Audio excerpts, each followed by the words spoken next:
General Asif Nawaz Janjua की अचानक वफात एक राज बनी हुई थी और इधर जनरल आसिफ नवाज की बीवी ने नवाज शरीफ पर संगीन इल्जाम आयद कर दिया कि वजीर आजम ने इनके शोहर को कत्ल करवा दिया है। इस वक्त की सियासत में जहर का शुबा एक बहुत बड़ा हथियार बन चुका था, क्योंकि एक अमरीकी लेबॉर्ट्री ने इंकशाफ किया कि जनरल जंजुआ के टूथब्रश के बालों में जहर की मिकदार मौजूद थी। इस सनसनीखेज इंकशाफ के बाद जनरल जंजुआ की लाश को कब्र से निकालना पड़ा और दोबारा पोस्टमार्टम किया गया, लेकिन अमरीकी, बरतानवी और फ्रांसीसी माहिरीन की मुश्तरका रिपोर्ट ने इस मफरूजे को मुस्तरद करते हुए वफात को कुदरती करार दिया और लिखा कि जिसम में जहर के आसार नहीं मिले। जनरल आसिफ नवाज जंजुआ की जगह जनरल अब्दुल वाहिद काकड़ नए आर्मी चीफ बने। आईनी तौर पर इनकी तकर्री सदर मुमलिकत ने की, लेकिन इस बार वजीर आजम से मुशावरत तक न की गई। इस रवैये ने दोनों लीडरों के दरमियान पहले से मौजूद गैप को मजीद वसी कर दिया। अप्रैल 1993 तक हालात इतने बिगड़ चुके थे कि गुलाम इसहाक खान और नवाज शरीफ एक दूसरे से मिलने तक को तैयार न थे। गुलाम इसहाक खान ने खुद एतराफ़ किया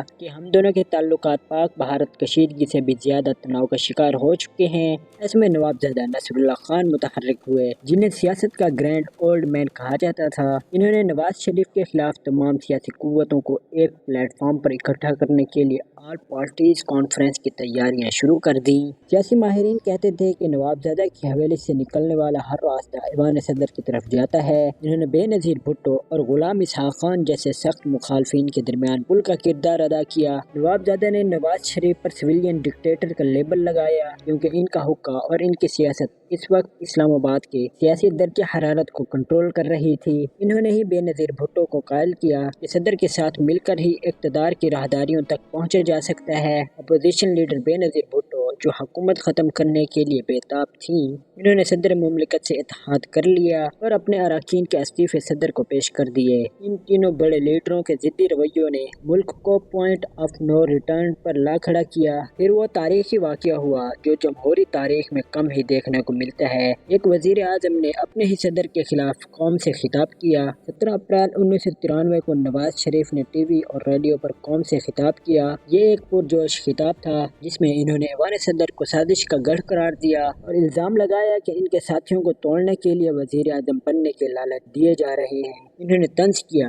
कि इस वक्त इस्लामाबाद में 10-15 वजीर आजम अपने वज़रा ढूंढते फिर रहे हैं। रतंगेज बात यह थी, जिन लोगों को वजीर आजम बनने की ऑफर्स मिल रही थी, इनमें नवाज शरीफ के सगे भाई शहबाज शरीफ भी शामिल थे। नवाज शरीफ ने दो टोक अल्फाज में कहा, इस्तीफा नहीं दूंगा, असम्बली नहीं तोड़ूंगा और हुक्म भी नहीं मानूंगा। बज़ाहिर नवाज शरीफ मजबूत लग रहे थे, लेकिन ऐसा नहीं था। ऐवान सदर में बिसात बिछ चुकी थी। किताब खत्म होते ही सदर ने बेनज़ीर भुट्टो से तवील मुलाकात की और अगली सुबह 18 अप्रैल को आर्टिकल 58(2)B का वो कुल्हाड़ा चलाया जिसने असेंबली तोड़ दी। सदर ने नवाज शरीफ की तकरीर को बगावत और नज़्म व नसक की नाकामी करार दिया। दिलचस्प बात यह थी कि 3 साल पहले नवाज शरीफ बेनज़ीर की बरतरफी पर खुश थे और आज बेनज़ीर नवाज शरीफ की रुखसती पर सदर के साथ खड़ी थी। नवाज शरीफ की जगह राजनपुर के कबायली सरदार बल्ख शेर मजारी को निगरान वजीर आजम बनाया गया, लेकिन सबसे बड़ा धमाका आसिफ अली जरदारी की रिहाई और निगरान काबीना में इनकी शमूलियत थी। वो शख्स जिस पर खुद गुलाम इसहाक खान ने मुर्तजा भुट्टो केस और दर्जनों इल्जामात लगाए थे, अब वही सदर इससे वफाकी वजीर का हलफ ले रहे थे।